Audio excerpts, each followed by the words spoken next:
A gente tem poucas chances, na verdade, de... Eu, pelo menos, me sinto assim. A gente... como esse é o meu trabalho, né? Eu trabalho, pesquiso, a gente vai conversar um pouco sobre isso.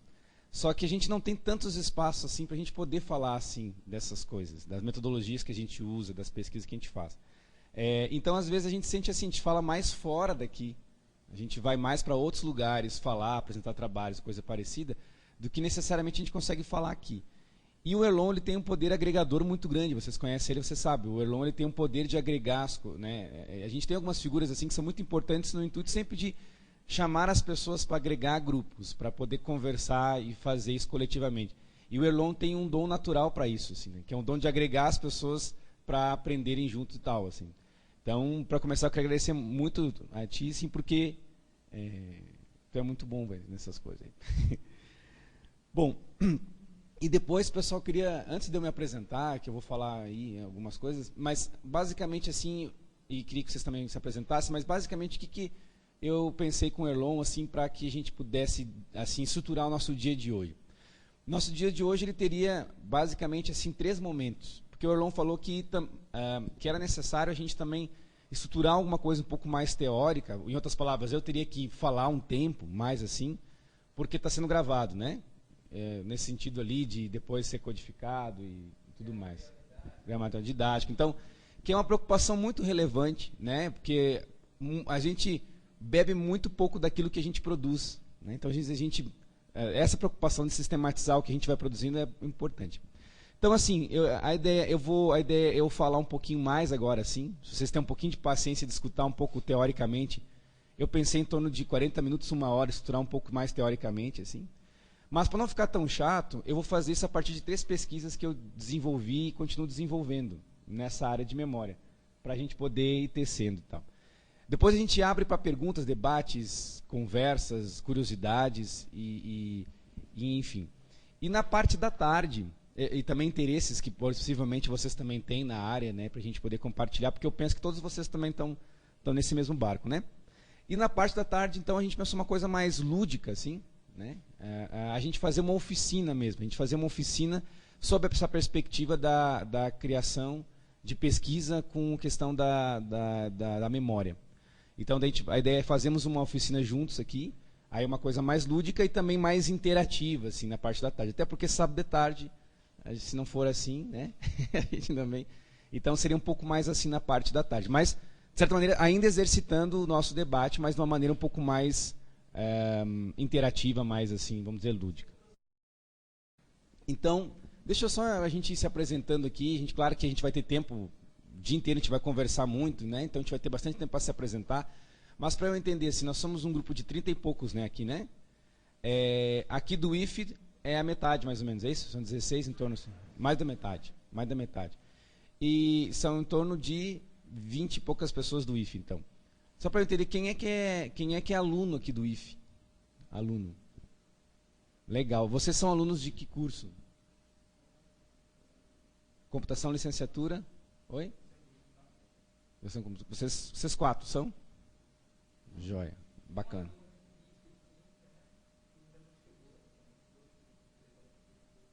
Mas que estão nas licenciaturas, né? Joia. Joia. Beleza. Nós temos técnicos administrativos também do IFE? Ótimo. E de que área que vocês são, assim? Hã? Técnicos assuntos educacionais. Psicólogo? Quem é psicólogo? Vocês são psicólogos? Hã? Engenharia civil? Que legal. Bacana. Técnicos administrativos. Depois eu quero saber o nome, né? A gente vai ficar... legal. Quem é professor aqui no IFE? Vocês 3. Você, professor da biologia, na licenciatura ou geralzão? Lá em Floresta. Pronto. Psicologia, né, mano?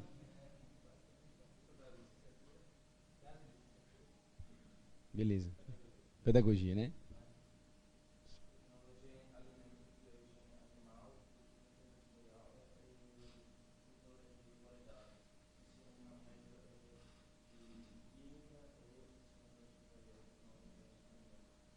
Legal, legal. Esse aqui é o prédio da questão dos alimentos, é aqui esse, né?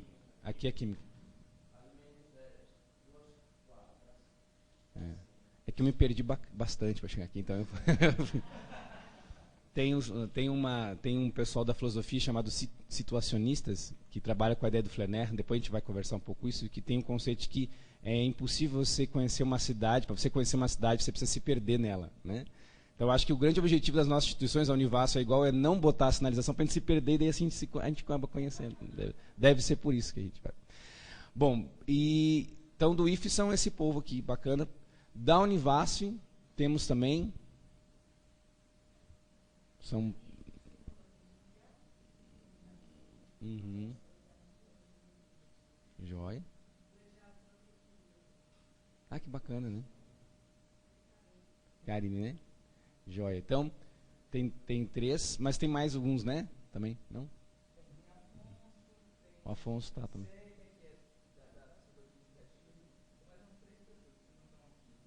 Pronto.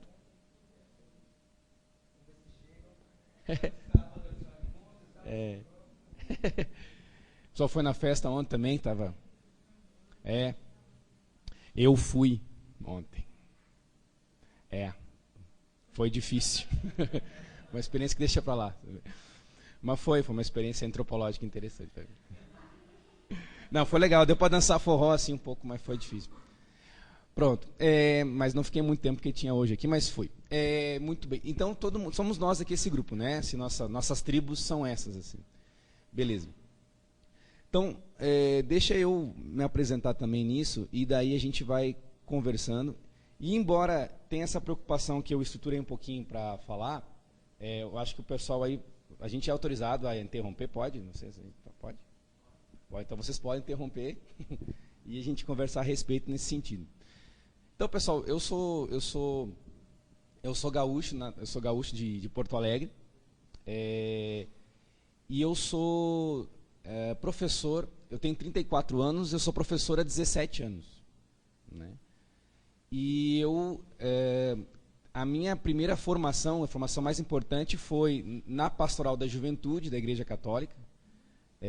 Eu fui muito cedo, assim, eu comecei a trabalhar muito com esse negócio de grupo de jovens, assim, que tinha, mas dentro do que na Igreja Católica ainda tinha muito forte, que era a teologia da libertação, né? Assim, ainda tem, mas talvez um pouco mais enfraquecida. Então, eu ainda, assim, e com 17 anos eu era secretário nacional da Pastoral da Juventude Estudantil. E isso foi uma coisa muito importante na minha formação, e eu sempre falo assim, porque hoje, como nós vamos falar de memória, né? Isso foi muito importante porque, assim, dos meus 17 aos meus 20 anos, a minha vida era botar uma mochila nas costas e articular 50 mil grupos de jovens no Brasil, né? Então, assim, oi mãe, estou aqui em Goiânia, tudo de ônibus, né? Então, assim, a minha vida foi estrada e articular grupos, especialmente em periferias no país, né? Então, assim, assim eu fiquei 3 anos, basicamente, da minha vida. Na verdade, depois também nos países ali do Cone Sul também. Então, aí depois eu ampliei esse trabalho na Argentina, Uruguai, Chile, especialmente, fazendo esse tipo de acompanhamento de trabalho. E isso deu uma formação muito intensa para mim, que era de trabalhar com isso. E eu trabalhava com a perspectiva da educação, especialmente a educação popular. E, consequentemente, já com 17 anos, ao mesmo tempo eu fui empregado. Tenho carteira assinada desde os 17 anos, professor. Minha mãe trabalhava no departamento pessoal, então minha mãe agora veio me visitar aqui, ela não tinha o que fazer, pegou uma carteira de trabalho e disse, meu filho, você tem só mais 20 anos de trabalho.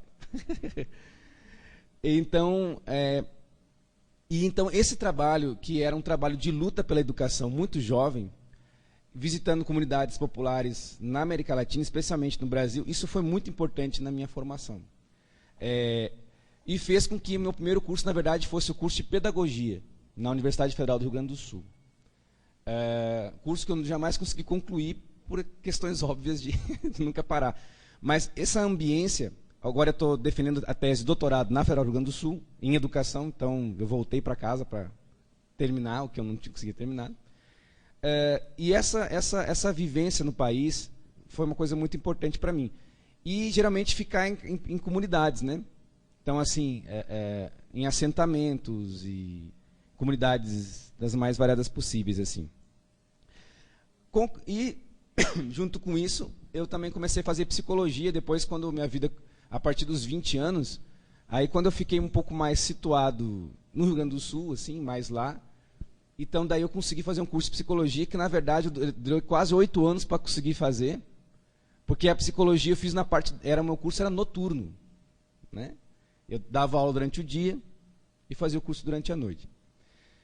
Mas por que eu estou falando isso assim para vocês? Porque, na verdade, aí tem um pouco a raiz das preocupações que eu comecei desde cedo fazer. Quando eu fazia psicologia, eu já era professor e eu já trabalhava nessa perspectiva da educação, eu já trabalhava nessa perspectiva da educação popular e já estava muito, assim, muito claro para mim que eu queria trabalhar com essas pessoas que geralmente são as pessoas mais excluídas do sistema educacional. Então, isso foi uma coisa muito clara assim, para mim. Quando eu terminei a graduação, quer dizer, antes de terminar a graduação em psicologia, eu terminei e fui direto para o mestrado na Federal de Santa Maria. E daí eu desenvolvi uma pesquisa que já com essa questão, eu comecei a me interessar muito pela perspectiva da memória e da educação. Então, de uma pesquisa que nós vamos conversar, que foi a que eu fiz no mestrado, eu trabalhei sobre, o nome a gente vai mostrar aqui, chama-se Contar para Viver. Né? Tem um livro até que saiu, que está esgotado e tal, que vai sair de novo lá pela UNB, lá de Brasília. E esse Contar para Viver, o que eu fiz na minha pesquisa? Eu pesquisei só professores com mais de 30 anos de ofício. E eu fui escutando, pedia para eles contar a história de vida deles, e eu fui... lembra que estava na moda, ainda na moda, o famoso mal-estar docente, né? O mal-estar docente. E eu fui percebendo, assim, que mais importante, mais interessante, pelo menos ao meu ver, do que o que os professores narravam, eram como os professores se narravam. E foi, então, que eu acabei... Para analisar as histórias de vida, eu peguei e fiz isso por gêneros literários. Ou seja, aquele professor que se narra dramaticamente, epicamente, tragicamente, e fui vendo e fui a partir da literatura mesmo como se compõe essa intriga, e fui percebendo que o cara que narra tragicamente, ele tem uma vontade de potência. Então eu comecei a trabalhar com Nietzsche, né? Quer dizer, ele tem um jeito de encarar o seu ofício de educador, se narrando tragicamente, dramaticamente. Então, na verdade, nós somos aquilo que nós contamos que somos. Né? E isso diretamente, e conforme também o gênero literário que a gente se reconhece ou traça da trama da nossa própria intriga. Né? Então, ou seja, em outras palavras, e a gente vai estudar um pouquinho hoje, nós vamos, na verdade, muitas vezes, e segundo alguns autores, né, é interessante que parece que a gente vive para poder contar a nossa história. Né? A gente vive por boas histórias. E quanto mais velho a gente vai ficando, a gente vai vendo que são as boas histórias que acalentam o sentido de, inclusive, nos reinventarmos agora. Né? Pronto. Essa foi a pesquisa que eu vou mostrar para vocês, que foi publicada, ganhou estrelinha, aquelas coisinhas todas. Logo depois disso, eu fui morar na África. Né? Eu fui morar em Moçambique, porque eu já era professor daí, nesse momento eu era professor de uma universidade particular lá no Rio Grande do Sul. E eu trabalhava no Rio Grande do Sul com moçambicanos, que também trabalhavam ali comigo. E os moçambicanos falavam de um lugar muito estranho, por exemplo, um lugar onde as pessoas não contavam o tempo das suas próprias vidas, não interessava quantos anos tinha, não contavam as horas, e um lugar onde não existia o tempo futuro na língua. Tenta imaginar, não existe eu farei. Né? E esses moçambicanos falavam desse lugar, assim, e vocês têm que cuidar quando vocês dizem assim, aparece lá em casa, porque eu vou, né? Então eles diziam, vamos junto lá para Moçambique, vamos morar lá e tal. E eu fui morar em Moçambique, onde eu trabalhei no interior de Moçambique, perto da fronteira com o Zimbábue, 1 ano e pouquinho. E a minha função era trabalhar com professores que tinham sido muito tempo, assim, a média de formação dos professores era a 4ª série, né? E professores que, especialmente por ocasião da Guerra Civil, eles não tinham tido a oportunidade de poder ter a sua formação. Então era uma mistura, então era uma educação à distância, não no sentido de via internet, mas à distância porque nós tínhamos uma Hilux, né, dessas, assim, só que a direção na direita, e a gente, num raio de 1000 quilômetros, a gente ia à comunidade lá dos professores do interior, fazia uma formação, deixava uma série de material que a gente voltava lá daqui a um mês de novo para continuar, por isso que era à distância. E a gente dava uma espécie de supletivo com formação pedagógica. E também foi muito enriquecedor porque era uma equipe internacional, então eram educadores, médicos e tal, era multiprofissional e tinha gente de tudo quanto é lugar, assim, Austrália, Áustria, Argentina, Itália, sobretudo italianos, americanos e tal, e uns brasileiros perdidos, inclusive eu. Então ali a gente comecei a trabalhar muito ali nessa perspectiva. E realmente ali a gente fez vários trabalhos. Mas um especial que eu também quero apresentar para vocês foi o trabalho que a gente fez da seguinte maneira. Os alunos tinham um problema muito sério, que é o problema da língua, né? Porque a língua portuguesa, apesar de Moçambique ser a língua oficial, ela não é falada, ela é falada apenas por metade da população. E essa metade da população é um país que fala 19 línguas. Essa metade da população que fala português é a população que foi para a escola. Mas tem as suas línguas originais. Então, claro que isso também é um problema que a gente enfrenta no Brasil. A minha mãe mesmo, quando foi para a escola com 7 anos, a minha mãe só sabia falar alemão, né? Mas também, lá em Moçambique, um problema que não é aqui, é uma coisa, uma minoria, mas lá muito forte. Então, o que a gente fez? Assim, tem trabalhos muito interessantes que em Moçambique a questão da oralidade é uma questão muito forte, né? Você pode dar aula 4, 5, 6 horas para adolescentes sem parar de falar, né? Que ninguém vai te incomodar, porque a oralidade é a que importa, né?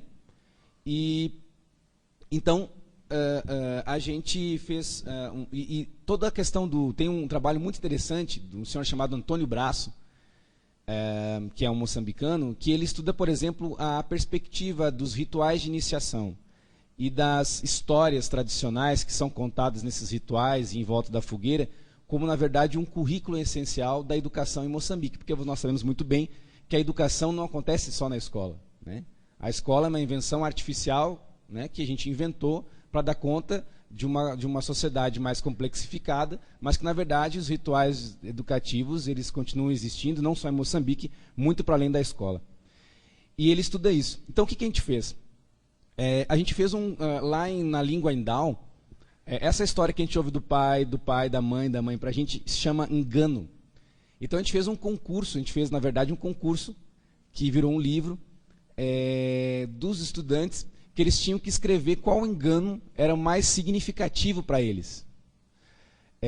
E o desafio é que eles tinham que escrever isso de forma bilíngue, tinham que escrever em português. Aí a gente fez uma comissão assim, com professores, isso bem no interior mesmo, sabe?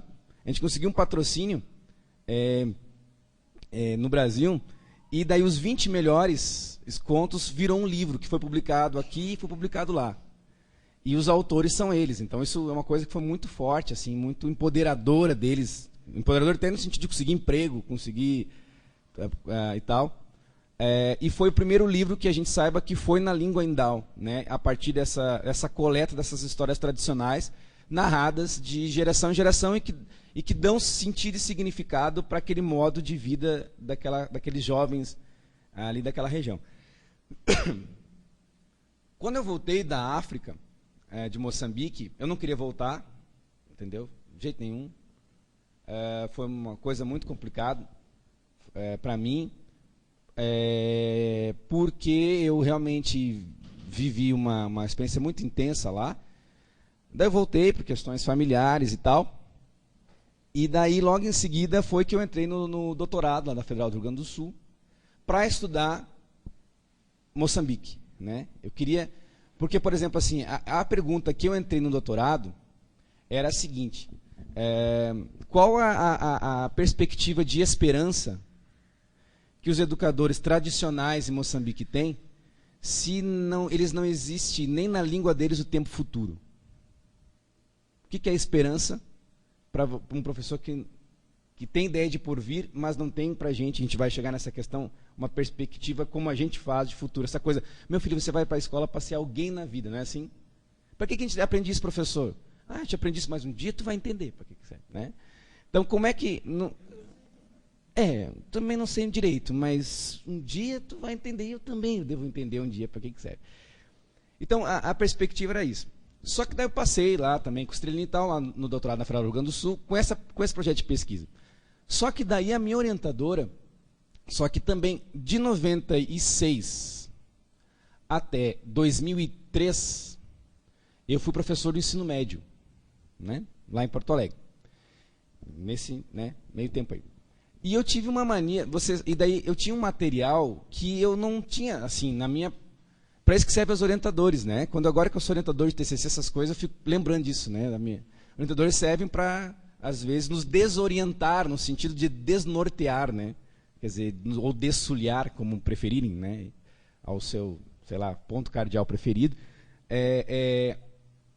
E ela me desnorteou, porque eu estava todo estruturadinho e tal, meu projeto de vida era voltar para Moçambique, eu fiz o projeto, tudo bonitinho, passei e tal para essa pesquisa.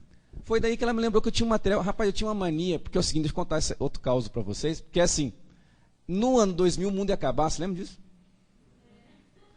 Alguém assim, lembra assim que a gente dizia assim, quando a gente era mais novo, assim, não quem é tão novo, tá? Quem é tão novo, desculpa. Mas lembra que quando assim, quem é um pouquinho mais experiente, vocês diziam assim, isso aí só no ano 2000, você lembra? A gente tinha essa mania, tipo, 2000. E tinha essa coisa também que o mundo ia acabar, que nem vai acabar nesse ano também, 2012, um dia desse eu acho que vai acabar, né? Mas tinha essa perspectiva que o mundo ia acabar. E na minha cidade, assim, que eu morava, era assim, que eu me criei, era Sapucaia do Sul, que é a região metropolitana de Porto Alegre, né? Tem 120 mil habitantes.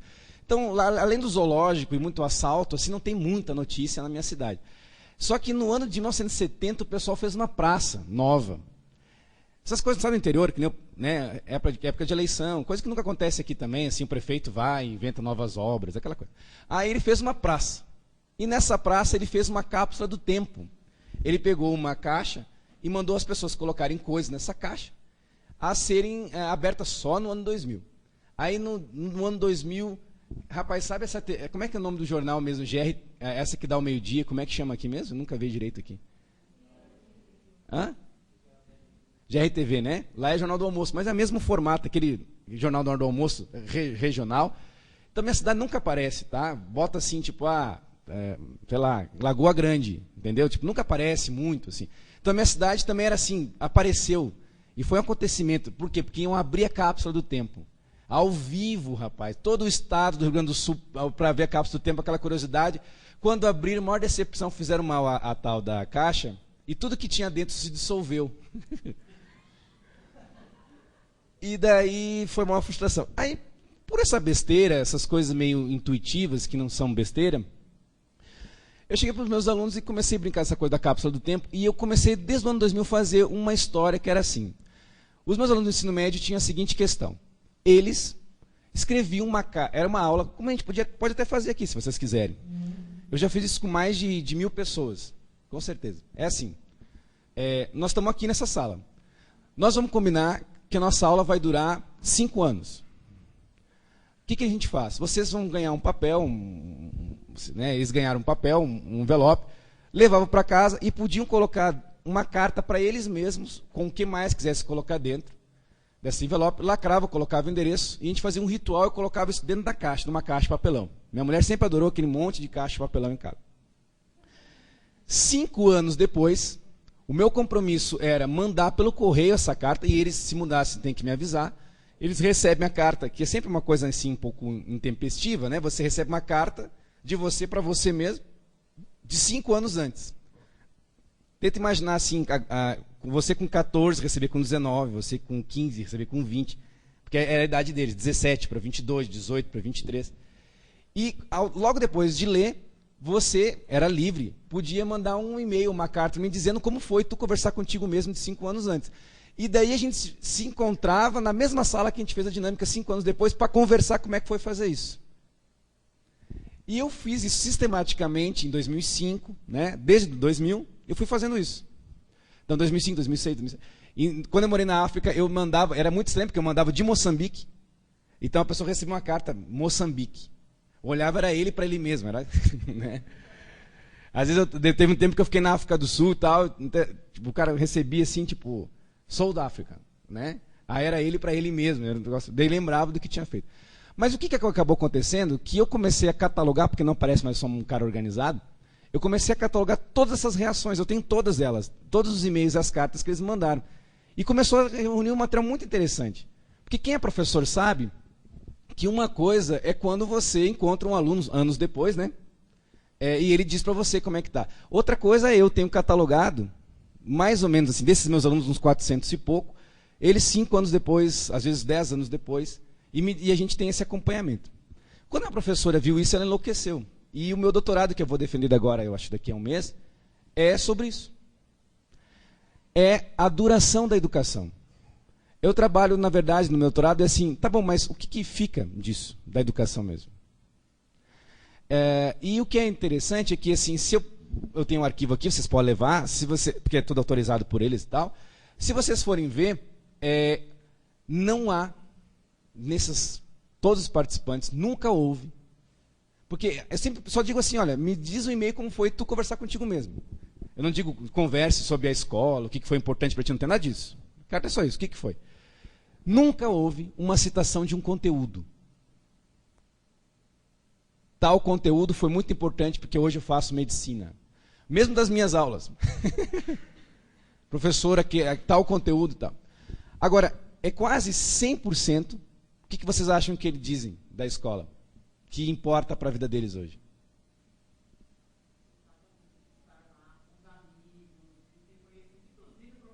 Exatamente. E, basicamente, exatamente. Basicamente, o que importa para a vida é a amizade, para eles. A amizade, os relacionamentos, né, Bernardo? E alguma coisa que importou para ele. É interessante isso. Aí eu entrei nessa história do doutorado e para começar eu tive uma hipótese. E a hipótese inicial, então, era que logo os conteúdos são menos importantes do que as relações humanas na escola, porque isso é o que dura. Só que, na verdade, não é isso também. É que, na verdade, conteúdos, existe, daí a gente vai estudar um pouquinho agora, existe uma distinção danada entre uma memória hábito e uma memória acontecimento. Trata-se de memórias diferentes, que na verdade servem para coisas diferentes e funcionam em nós de maneiras diferentes. Ou seja, nós todos sabemos ler, né?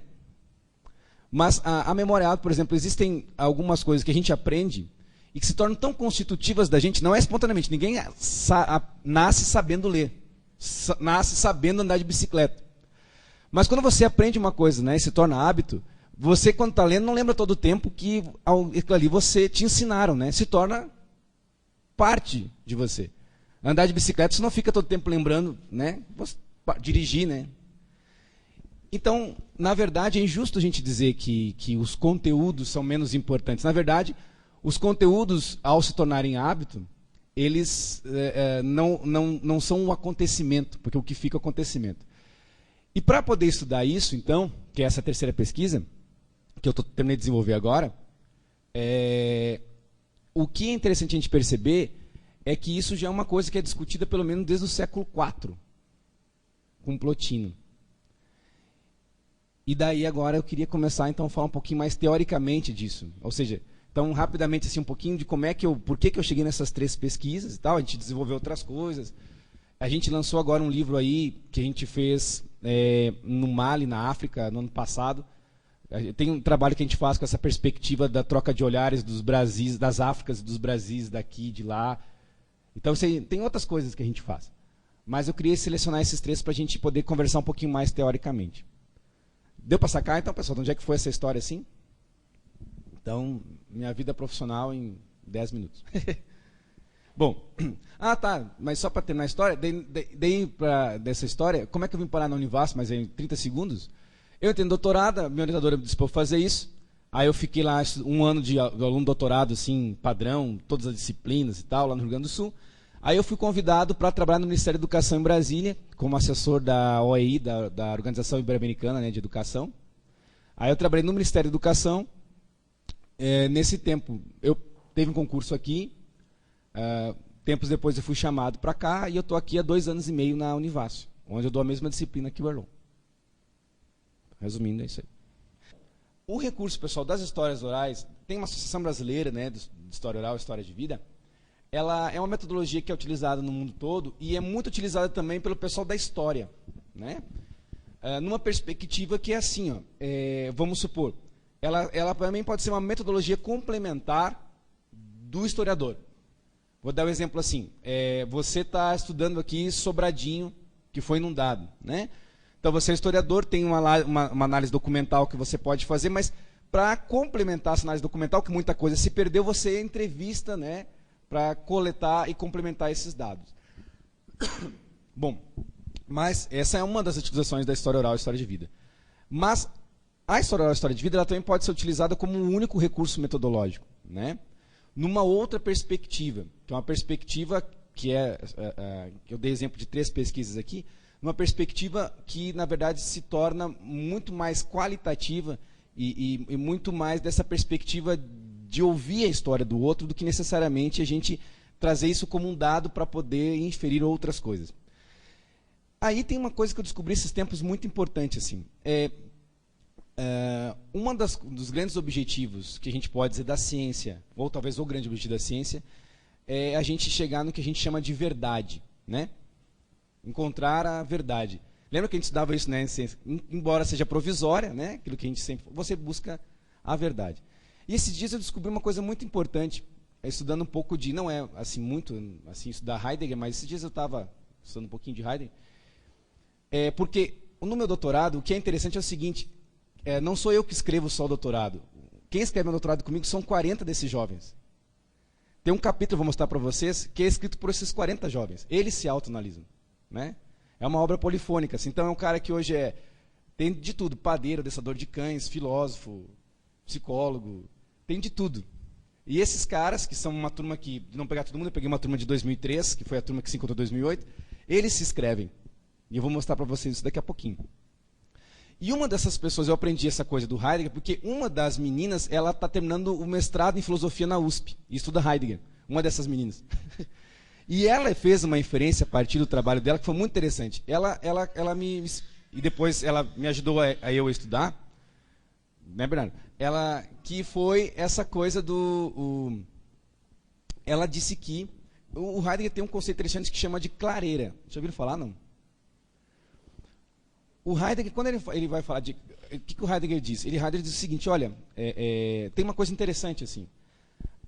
Vocês sabem que a palavra rotina, né? Rotina, ela tem a mesma origem da palavra rota, ou seja, caminho, né? Mas, ao mesmo tempo, a origem etimológica dela é mesmo de rupta. Rota, rupta. E interessante que rupta também é de ruptura, né? Então, rotina, ao mesmo tempo, é aquele caminho que a gente faz, e daí a gente tem a rotina para você não precisar pensar tanto, né? O que é? Você não precisa... Ai, meu Deus, hoje eu escovo ou não escovo os meus dentes, né? Você não entra em questões existenciais, porque você entra na rotina. Mas, ao mesmo tempo, a rota também... Um dia ela foi aberta. A rota também foi aberta. Isso também foi uma ruptura. Agora, o que acontece? O Heidegger, ele diz que a gente tem a tendência nossa é a gente estar no meio da floresta e estar correndo no meio da floresta. Então, na nossa rotina, a gente não tem muito tempo para pensar, fazer grandes reflexões. Você tem que seguir aquilo ali. Só que o Heidegger diz que, por alguns momentos na vida da gente, existe uma coisa que é como uma clareira. Por algum motivo, tenta imaginar, você está no meio do mato, daqui a pouco tu abre e tem uma clareira. Essa clareira do pensamento, o Heidegger retoma um termo grego chamado aletheia. Aletheia. Já ouviram falar? Aletheia, para os gregos, era uma das palavras para designar verdade. Aletheia, verdade. Só que a aletheia também... É que assim, pessoal, eu sei que eu sou um pouco insuportável nisso assim, mas é que quando eu fui fazer mestrado, aí eu sabe aquela coisinha de ética, origem grego, ethos, pode, sabe aquela coisinha? Aí na banca, uma professora, uma velhinha chamada Susana Albornoz, uma filósofa sensacional, ela assim, meu filho, posso dar uma sugestão? Assim, meu filho, você não sabe nada de grego, né? Nadinha. Não sei. Então faz o seguinte, você estuda um pouquinho. Aí, quando tu for defender, quem sabe tu vai entender um pouquinho mais, né? Então, desde 2004, assim, desse jeito muito interessante, eu comecei a estudar grego antigo, não no sentido de falar o grego antigo, mas porque me mandaram, né? Quem sabe um pouquinho, né? Então, assim, o verbo aletheia, aletheia também é um verbo que significa vagar. Ou seja, significa você andar sem necessariamente um rumo. E é interessante isso, então, para os gregos, né? Quer dizer, você encontra a verdade no sentido de vagar um pouco sem rumo. Mas o mais interessante de tudo mesmo é a origem da palavra aletheia, porque, por exemplo, a aletheia no grego antigo aparece pelo menos em dois grandes filósofos, quer dizer, num filósofo que é Platão e em Homero, né, que é um grande poeta e tal. A aletheia, ela é composta, na verdade, de aletes. Aletes. A, como nós sabemos, né, significa não. E letes, não sei se vocês sabem, letes, na mitologia grega, é um rio que fica naquilo que é o Hades, né, que seria uma espécie de inferno, às vezes é céu também, grego. E esse letes, esse rio, é interessante que é o seguinte, todos nós, na mitologia grega, quando morremos, bebemos desse rio letes para esquecer quem somos e entrar numa outra vida. Para Platão, a ideia de que a gente está num mundo, né, que é o mundo ideal, e quando a gente cai nesse mundo, que é o mundo encarnado, Nietzsche fala, e vocês vão ver que isso tem muito a ver com a gente que tem essa origem cristã, né, que é o fato de que, o Nietzsche dizia que o cristianismo é o Platão para os pobres, platonismo para os pobres, né? Então, por causa dessa nossa história. Mas enfim, o que acontece para o Platão? Para o Platão a gente está nesse mundo ideal, quando a gente cai nesse mundo, né, a gente também tem que beber do letes para esquecer. Porque a gente vive nesse mundo ideal, platônico, quando a gente vem aqui, a gente bebe do letes para esquecer. E daí, o que é conhecimento para o Platão? É passar a vida inteira fazendo anamneses. Anamneses em grego é o verbo lembrar. Memória, lembrar, para o grego, pelo menos para o grego ali, platonismo, é na verdade lembrar disso que ao beber do letes, a gente esqueceu quem somos. Portanto, então, a aletheia significa não esquecimento. A aletheia, que é verdade, significa, em outras palavras, não esquecer. Ou, em outras palavras, lembrar. A gente encontra o que é verdade pela memória de quem somos. Eu acabei estudando para essa história no mestrado bastante Paul Ricoeur e Nietzsche, mas no doutorado eu acabei estudando muito, por indicação da banca, um filósofo que na verdade influenciou, foi o filósofo francês do século XX, que influenciou todo mundo, que é o Henri Bergson. Henri Bergson. Que, para ter uma ideia, o Bergson é um cara foi razoável. Assim. O Bergson, além de ser considerado o filósofo que influenciou todos os filósofos franceses do século XX, ele também ganhou o Prêmio Nobel de Literatura em 26, escrevendo filosofia, que escrevia mal, assim. E, por exemplo, tem livros debatendo, assim, no começo do século XX, essa perspectiva com Darwin. É um cara que escreve coisas muito interessantes. Mas, para entender uma coisa de Bergson, o filósofo preferido dele era um filósofo grego chamado Plotino. E o Plotino, ele tinha uma coisa, no século IV, Plotino, ele grego, nascido no Egito, que também era um pedaço da Grécia, e o Plotino, ele tinha uma coisa muito interessante, assim, ele era platônico, mas tentava resolver, uma escola platônica, mas ele, já nesse ciclo tardio do pensamento grego, ele encontra umas soluções interessantes para poder distinguir essa questão platônica dessas dicotomias, mente e corpo, essa coisa toda que a gente está acostumado a ouvir. E uma coisa que Plotino disse, que me chamou muita atenção, presta atenção nisso, ele diz assim, se você quer conhecer alguma coisa, é preciso você conhecer essa coisa com a alma inteira. Vamos lá. Para conhecer uma coisa de verdade, é preciso você conhecer essa coisa com a alma inteira. Mas daí a gente vai ver o que é essa estrutura de alma inteira aqui. Vocês conseguem enxergar, se eu vier aqui, vocês conseguem enxergar aqui? Que é assim, pessoal. O que o nosso amigo Plotino ele estudava? Para ele, como vocês sabem, a palavra alma, não só para ele, mas a palavra alma, ela na verdade, ela é psique, né? Psicologia, né? Psique. Psique, ela escreve assim, né? Mas é psique. E por isso que a gente tem esse símbolozinho aqui na frente, né? Psique. Esse aqui é um. E para o Plotino tinha uma coisa interessante. A alma, na verdade, ela tinha como duas dimensões, né? Essa alma. Uma alma, uma coisa era, e ele criou aqui uma espécie que depois o Bergson copiou, que era uma espécie de cone, assim. Ele acreditava, como bom platônico que era, que a psique, na verdade, ela vinha como que descendendo do nous. Né? Nous é algo como a alma do mundo. Né? A alma do mundo. A alma do mundo, então, era uma coisa que estava muito próxima à ideia da verdade, de Deus. Né? Então, nós vemos desse mundo, a alma do mundo, enfim. Então, a nossa psique, ela era psique teotate, né? Teotate, né? A psique teos é Deus, né? Então, essa psique divina e a psique somate. Soma, corpo, né? Mas aí tem uma coisa muito interessante, assim. O que ele está querendo dizer? Ele está querendo dizer o seguinte: o que é, na verdade, é conhecer pela alma inteira? Essa psique aqui, e para a gente poder atingir o que é a verdade, a gente precisa fazer anamnese, né? Anamnese, que é recordação, que é a memória. Mas, como assim? O Plotino, ele já dizia o seguinte, para nós, a gente designou a palavra tempo, porque, na verdade, para falar de memória, inevitavelmente a gente tem que falar de tempo. A gente tem a mesma palavra, a gente designa tempo, para falar tudo. Mas os gregos, eles tinham pelo menos 3 palavras para designar tempo. Uma palavra para designar tempo, que tem a ver com essa perspectiva do corpo, é o tempo que a gente entende por cronos, né?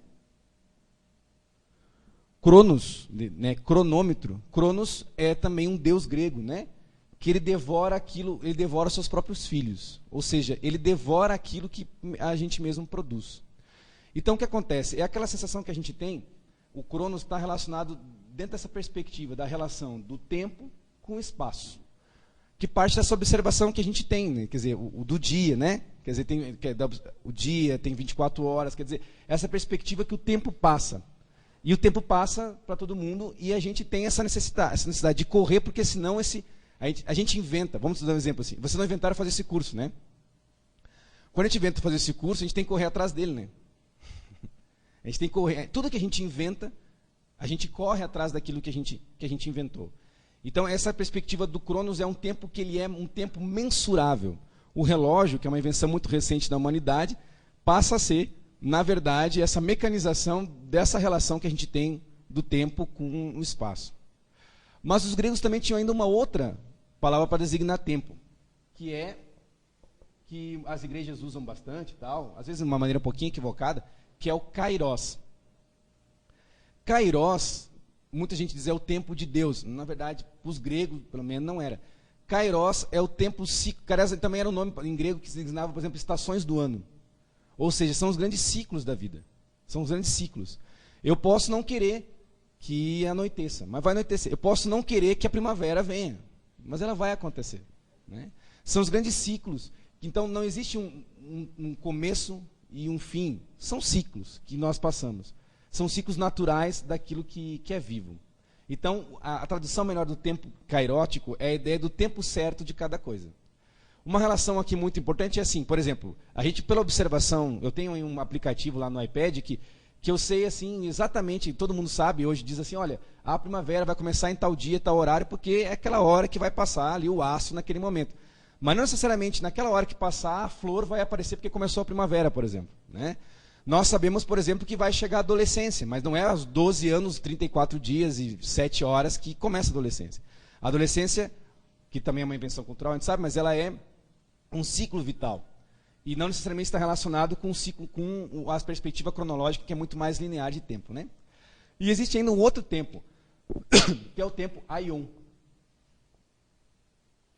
O tempo aiônico é o tempo daquilo que é divino. Como assim aquilo que é divino? É aquilo que não tem começo, não tem fim. E daí tem uma coisa interessante que o Plotino vai dizer.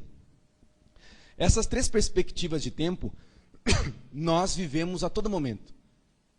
Por exemplo, nesse mesmo instante aqui, a gente está preocupado com o tempo que está passando, né? Com as coisas que estão aqui. E muitas vezes a gente está... E tem até estudos que mostram isso hoje, como hoje nós estamos cada vez mais atarefados, né? Tem estudos muito interessantes. Tem um estudo de um filósofo, de um sociólogo italiano chamado Bifo, que chama Psicopatologias e Semiologias, né, do Semiocapitalismo. Ele vai dizendo o seguinte: hoje em dia, nós lutamos, muita gente morreu para a gente ter direito àquelas 8 horas, lembram? 8 horas de descanso, 8 horas de lazer, né, e 8 horas de trabalho. Muita gente morreu por causa disso. Lazer, trabalho, descanso. Né? Muitos movimentos sociais lutaram décadas por isso. E hoje em dia, como é que a gente faz? Né? Hoje em dia, só que, obviamente, quando a gente está no nosso tempo, a gente tem uma certa dificuldade de fazer análise do nosso próprio tempo. Então, hoje é muito interessante a pessoa falar assim: meu Deus, eu estou numa empresa nova, como trata bem a gente aquela empresa? Cheguei lá, ela me deu um notebook com internet direto. E me deu também celular gratuito. Tá? Quantas horas por dia você trabalha hoje? O teu chefe te liga no domingo de tarde, mas claro, ele te deu o celular, né? Então, você vai para casa, você vai fazer o quê? Eu quero ver meu Facebook, mas lá também dou uma olhadinha, tem um e-mail, então vou dar uma... Quantas horas o capitalismo suga do teu trabalho por dia hoje? Né? Então, estudos mostram que hoje, vamos dizer assim, a gente tem uma força de trabalho, a gente trabalha muito mais, a gente chega a trabalhar às 14, 16 horas, que foi aquilo que lá no final do século XIX as pessoas começaram a morrer para a gente voltar a ter. Então, o que é interessante assim? Então a gente começa a ter, obviamente, por causa desse novo jeito que a gente está se configurando, que é conectivo, que é simultâneo, a gente começa a ter uma coisa muito forte, que é essa sensação de que o tempo cada vez está encurtando mais. Né? Por quê? Porque a gente está cada vez mais imerso nessa perspectiva cronológica de tempo. Ou seja, cada vez nós estamos mais imersos numa floresta, numa clareira, a gente tem a rotina e corre, meu nego velho, corre. E qual é a sensação de correr? Qual é a relação de velocidade? Relação de tempo, né? Tempo e espaço. Então, cada vez que a gente está mais impregnado disso, cada vez menos a gente consegue fazer uma reflexão kairótica, por exemplo, que é uma reflexão porque ela é contemplativa também. Né? Como assim contemplativa? Uma vez lá em Porto Alegre, eu fiz o seguinte: Porto Alegre, não sei se vocês conhecem, não tem lá tanta coisa para ver, né? Mas o que acontece assim, e tem um rio poluído lá, que é o Guaíba, que a gente consegue ter orgulho até daquilo. Enfim, gaúcho é um bicho estranho. E um dia eu fiz o seguinte: e nesse rio poluído, que não chega, que na verdade nem um rio, é um estuário de vários rios, olhando assim de longe é bonito, mas de perto é barrento, porque chove muito, e também é poluído que é triste, assim. Então o que acontece? Mas de longe fica bonito no pôr do sol, né? A luz bate nos olhos, e então toda tarde você vai ver aquele monte de gaúcho lá tomando chimarrão, vendo o pôr do sol, todas as tardes. Termina o pôr do sol, as pessoas vão embora. Enfim, não tem. Aí um dia, levei um amigo meu de Moçambique, foi me visitar lá em Porto Alegre, e eu levei ele para lá. Quando terminou de ver, aí na hora de ir embora, eu assim: e aí rapaz, o que tu achou dele? Assim, só não tem muita coisa para se mostrar numa cidade, não é verdade? Porque pôr do sol tem em toda parte. Então se você me leva para ver um pôr do sol aqui, possivelmente não tem muitas coisas interessantes para você perceber. Aí eu falei: rapaz, então tu não entendeu direito. Como assim? Não, eu não te levei para ver o pôr do sol. Eu te levei para ver uma cidade que para ver o pôr do sol. Bem diferente. Né? E isso é uma coisa interessante. Vou dar um exemplo assim. E todo mundo que já foi no Rodeadouro já... O pôr do sol do Rodeadouro é 89 milhões de vezes mais bonito que o do Guaíba. Assim, olha que gaúcho é o bicho mais humilde do mundo. Mas Então o que acontece? Mas no Rodeadouro acontece uma coisa interessante, que também acontece em outros lugares lá no Rio Grande do Sul, que é assim, tipo, aquele som alto, aquela coisa. Aí vem as barquinhas, as pessoas vão atrás da barquinha, e daí as pessoas estão viradas para trás, o pôr do sol está ali, bonito, mas pouca gente está lá olhando e tal, né? E mesmo num domingo. Né? Por quê? Porque cada vez a gente tem o professor Braulírio, que eu gosto muito da Univasc, ele diz assim: sabe por que, Alex, que a gente fez isso? Porque a gente esqueceu, a gente parou de olhar para as estrelas. Né? A gente perdeu essa perspectiva contemplativa, que é a perspectiva kairótica, de você conseguir perceber os ciclos naturais da vida. Quem é pai e filho tem essa coisa muito clara. Quer dizer, você tem um elemento contemplativo ali, que você pode ver às vezes ou não. Quer dizer, quem tem um filhinho como o Bernardo, né, que eu também tenho, você vê todos os dias uma descoberta, e você pode se encantar com isso, mas você pode ser que não consiga ver isso, porque você tem que trabalhar, porque tem que sustentar ele, porque tem que comprar, porque tem que ir para a escola, porque senão não vai ser ninguém na vida, que tem que aprender inglês. Né? Então, essa é uma relação que vai ficando complicada. Assim. E isso apareceu muito forte no trabalho, porque quando mesmo os meninos fizeram isso, eles eram adolescentes. E daí a gente estuda um pouquinho a história da amizade, a gente percebe que, hoje em dia, nós temos a amizade. Por que os alunos lembram da amizade na escola? Porque, na verdade, se você olhar, a sociedade hoje ela nos concede poder sermos amigos só na adolescência. Né? A adolescência é aquele momento um pouco irresponsável, que você não é tão criança, tão protegido, também pode ser não ser adulto, que não é concedido a todos, muitos não têm direito de ser adolescente, se você é pai ou mãe muito novinho, se você tem que trabalhar muito cedo, você não pode ter adolescência. E em alguns lugares tem adolescente de 34 anos também, lá com a mãe e tal. Mas esse período de responsabilidade, o que acontece? O tempo de ser amigo, lembram? Os grandes amigos, é a adolescência. Porque a sociedade te permite isso. Depois, como é que tu vai ter? Olha, não posso mais te encontrar, porque eu tenho que trabalhar. Eu tenho que fazer, eu sou agora um adulto produtivo e saudável, né? E limpinho. Então não posso ficar toda hora de frescura de ficar te encontrando, porque a gente é amigo, tudo bem, mas vamos lá que nós temos mais o que fazer na vida, né? Então, e na escola, porque aquele tempo? A escola ela te dá liberdade, mas ela é tutorada, é vigiada, está todo mundo te olhando. Então por que os alunos também lembram tanto da amizade com nostalgia? Porque é ali que a gente ainda pode ser muito amigo. E isso é uma coisa interessante. A gente vai perdendo essa capacidade de contemplar os ciclos das coisas, os ciclos do que é vivo. E aí tem uma coisa muito interessante também que aparece na pesquisa. Há uma diferença muito forte entre objetivo de vida e sentido de vida. Quem trabalha isso é o Henri Bergson também. Por quê? Traçar um objetivo, traçar uma meta, é planificar. Planificar, como diz o nome, é colocar no plano. Por que a gente coloca no plano? Porque é menos cansativo você colocar, né, na tridimensionalidade. Você coloca a reta e o plano. A reta é o mais jeito de chegar no lugar. Não é o jeito mais rápido de chegar no lugar, é a reta, né? Mas nós sabemos que a reta é uma pretensão humana. Grande desafio para vocês. Tentar encontrar uma coisa que é viva e é reta. Bem de perto, nada do que é vivo é reto. Porque tudo que é vivo precisa contornar-se aos pouquinhos ou alguma coisa para poder continuar vivo. Tem um biólogo, né? Hã?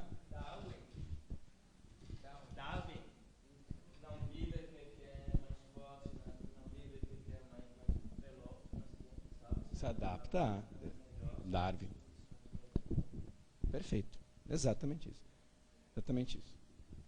Então, tem um biólogo contemporâneo chileno chamado Humberto Maturana, que é interessante nessa perspectiva, que ele faz uma relação dessa perspectiva da evolução com a educação.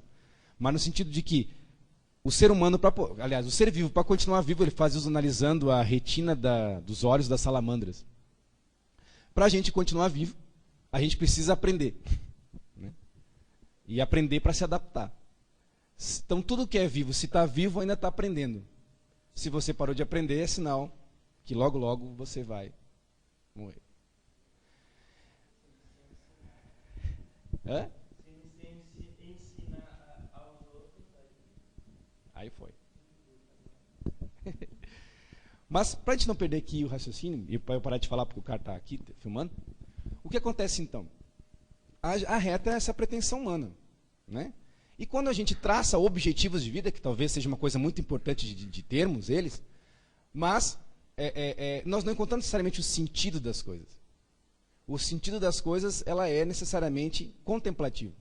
É quando você, por algum motivo, encontra uma clareira e olha para a sua trajetória e encontra um sentido naquilo. Olha, eu sinto que, na verdade, a minha vida me trouxe até aqui para eu poder encontrar você. Né? Quer dizer, é um sentido que você está encontrando nessa trajetória até aqui. Talvez daqui a uns 5 anos tu vai estar encontrando uma outra pessoa e dizer assim, na verdade eu estava enganado.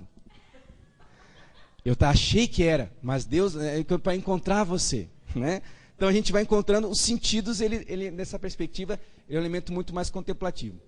Agora, lembrando que tem ainda outra perspectiva de tempo, que é o aiônico. E o aiônico é um pouco uma coisa interessante para o Platão, né, para entender assim. Para o Platão, mas para o Plotino mais que Platão. Todos nós temos as nossas memórias que estão aqui com a gente. Sabe os grandes acontecimentos da nossa vida? Estão aqui agora. E filtram tudo o que a gente faz. O passado, numa perspectiva cronológica, ele ficou numa linha do tempo. Né? Numa perspectiva cairótica, eu posso encontrar sentidos nisso que realizou, que possam ressignificar a minha caminhada hoje. Mas, na verdade, existem coisas que estão aqui agora. E essas coisas é esse tempo que fica, que dura. E esse conceito daquilo que dura é o que o filósofo contemporâneo Henri Bergson trabalha, depois várias pessoas, que é o conceito de duração. Ou seja, o que dura? Nos dois sentidos. No sentido daquilo que permanece, naquilo que gruda, nessa perspectiva daquilo que se tornou um acontecimento na minha vida, e nessa perspectiva também daquilo que me marca, né? Que me deixa mais resiliente. E daí a gente começa a entender o que o Plotino queria dizer, que para conhecer uma coisa é preciso conhecer uma coisa com a alma inteira. Ele está querendo dizer, basicamente, que, um exemplo bem concreto, hoje a gente tem isso muito presente nas escolas. Vou dar um exemplo assim. Já foram nas escolas que dizem assim que, sabe aquela briga que aqui também deve ter no IF? O que é mais importante, os conteúdos ou os processos humanos? Né? Assim, as amizades, aquela coisa toda. Então, por exemplo, e o que a gente vai vendo que Plotino diz desde o começo é mais ou menos isso, olha, vou dar um exemplo concreto de uma educadora que fez um trabalho lá de Olinda. Um pequeno pesquisa eu fiz com ela, com um grupo que ela trabalhava lá em Olinda. Ela diz o seguinte, ela morava aqui em Pesqueira, sabe Pesqueira, né? Aqui no interior. Pronto, ela morava no interior de Pesqueira, num lugar bastante isolado, que tinha muita dificuldade assim, com relação à água quando ela era infância, quando ela era uma criança. Então passava alguma necessidade. E ela contando que ela, para ir para a escola, ela ia sem comer, de manhã cedo, caminhava alguns quilômetros, e comia tinha uma refeição por dia, que era à noite. E ela disse que assim, era mirradinha, então ela sempre caminhava e sempre chegava com sono, né, assim, cansadinha e tal, na escola. E o que aconteceu? Ela ficou ali, sabe aquelas aluninhas lá apagadinha, quietinha? A professora, passou um ano, ela dormia muito, não, a professora reprovou, né, reprovou. Segundo ano ela reprovou também, de novo. Aí a professora, uma outra professora, conseguiu olhar e disse, mas aquela menina está sempre dormindo. Ela disse, não, essa é assim, vagabundinha mesmo, né? Sempre dormindo, né? Só que a outra professora foi lá e viu que não era, poderia ser outra coisa. A professora intuiu que podia ser uma outra coisa. Então a professora foi lá e chamou essa menina, compartilhou do próprio alimento com essa menina. E interessante que ela relata, um relato muito bonito, ela diz assim que na segunda aula que essa professora deu para ela, segunda aula, então no terceiro ano, tá? Até o segundo ano, a professora disse que ela não sabia ler, rodou por isso. Daí na segunda aula do terceiro ano, segunda aula, a professora deu um texto e ela recitou o texto para nós, assim, no grupo, que eu não vou saber recitar para vocês, um texto que a professora deu um texto para ela e ela leu o texto inteiro, que dizia do menino que tinha, que era um menino travesso, que prendia os passarinhos, e os passarinhos deveriam se soltar da gaiola, porque eles deveriam ganhar liberdade. Ela não só leu isso, como chegou em casa, os irmãos estavam tudo na roça, ela aproveitou, foi lá e soltou todos os passarinhos de casa. Acho que um gesto, né? Assim, e tal. Então fica a pergunta, bom, será que ela não sabia ler, né? E tal. Mas eu vou dar um exemplo disso, porque é interessante a gente perceber uma coisa assim fundamental. Muita gente pode dizer assim, não, o fundamental é essa acolhida da professora. Mas veja bem, se ela não aprendesse a ler, ou ela demorou muito tempo a ler, nós negligenciamos um direito a ela fundamental, que é uma coisa fundamental, que é porque aqui a psique somate, ela está relacionada à necessidade da nossa vida hoje. Por que a gente trabalha 16 horas por dia? Porque a gente está acreditando que é assim que a gente garante a nossa vida dos nossos filhos, não é assim? Então, mas ao mesmo tempo, o que então o Plotino diz? Claro que a gente vai aprender, a gente aprende uma coisa de verdade, a gente aprende ao mesmo tempo pelo hábito, para aprimorar o nosso hábito, que consequentemente significa aprimorar nossos modos de vida, mas também porque isso vai se tornar e ao mesmo tempo, se isso se tornar um acontecimento nas nossas vidas, a gente vai aprender, vai conhecer com inteireza. Essa educação, poderíamos chamar num termo mais moderno hoje, essa educação seria de fato integral. E isso aqui tem uma coisa, por que a gente está dizendo isso assim interessante? E aí o Bergson trabalha isso, e depois filósofos como Deleuze, Guattari, toda essa geração, eles bebem Bergson, né? Essa perspectiva, que é a ideia da memória-acontecimento. Memória, hábito, e memória, acontecimento. Em outras palavras, Os alunos esses que participaram da minha pesquisa, o que eles acabam dizendo? Eles acabam dizendo que eles não lembram do que tornou hábito, porque isso não é uma memória hábito. Mas eles constituem essa memória hábito que é fundamental para a vida deles hoje. Mas também, o que se lembra? Se lembra das memórias que se tornaram memórias acontecimentos. Memórias acontecimentos. Então, uma dinâmica como essa de mandar as cartas, de ler e escrever, na verdade, se torna ao mesmo tempo um evento cairótico, quer dizer, uma parada para você contemplar os sentidos dos ciclos da tua vida, coisa que, infelizmente, pela correria, você não tem. E, ao mesmo tempo, pode se constituir como outro acontecimento na vida. Porque são inúmeros os relatos, eu vou mostrar para vocês depois, por exemplo, um menino que se lê e diz assim, e é muito comum, parece que um encontro com um duplo, né? Olha, o Luiz de 2004 me disse que eu estaria na faculdade. E eu estou, para minha surpresa, eu me dei conta, eu achava que todo mundo dizia, e de fato, o guri era um demôniozinho na aula, que eu achava, todo mundo dizia que ele era bobinho. Eu lendo ele agora aqui, eu não tenho acesso ao que ele leu, né? Só tenho acesso a esse relato. Eu vejo que ele não era bobo, não. Porque ele achava que eu estava numa faculdade. E eu não estou. Mas eu vou estar por ele. Sabe? E o menino vai, entra na universidade, hoje faz publicidade e propaganda. Então são inúmeros os relatos das pessoas que, ao se ler, fazem isso. Mas por que fazem isso? Não é necessariamente por uma coisa mágica, mas porque simplesmente, uma carta perdida num tempo passado traz e proporciona com que ele possa fazer uma reflexão de resignificar os seus sentidos da sua vida hoje. E talvez até se reprojetar, a partir de algumas coisas que se tornaram sagradas.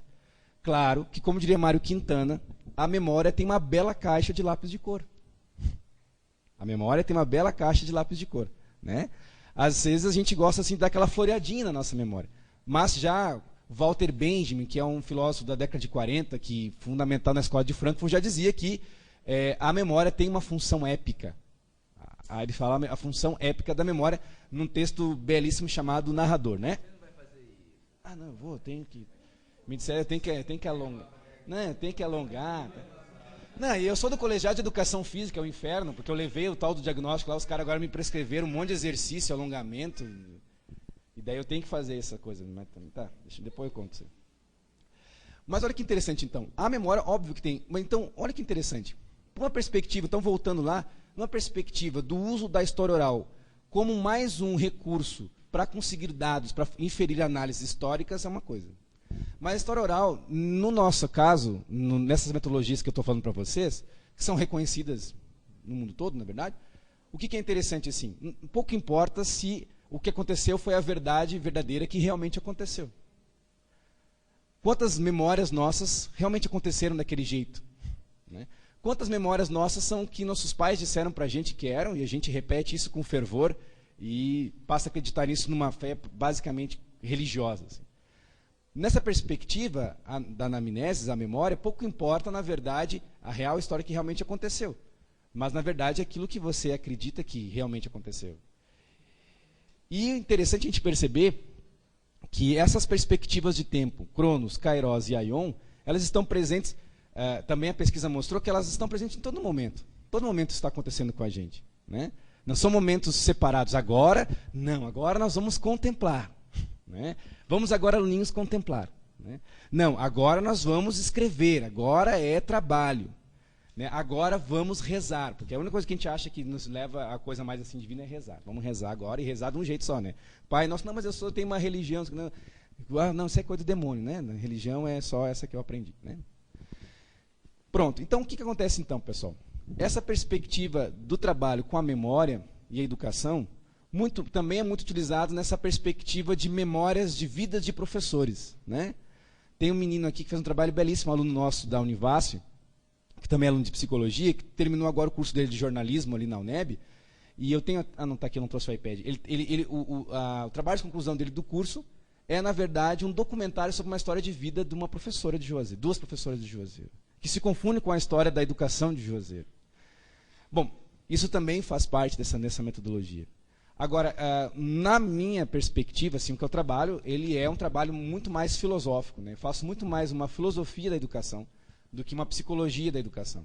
Entende? Então, isso é tranquilo para mim. Assim, né? Então, eu, por exemplo, trabalho em filosofia Isso é tranquilo. O pessoal fala, não, mas isso não é psicologia. Sim, não é psicologia. Isso chama filosofia. Né? Então, nessa perspectiva, assim. Embora essas coisas hoje são muito, assim, maleáveis nessa perspectiva. Bom, de maneira sintética, assim, é um pouco esse referencial teórico que eu trabalho hoje. E é um pouco essas pesquisas que eu estou fazendo.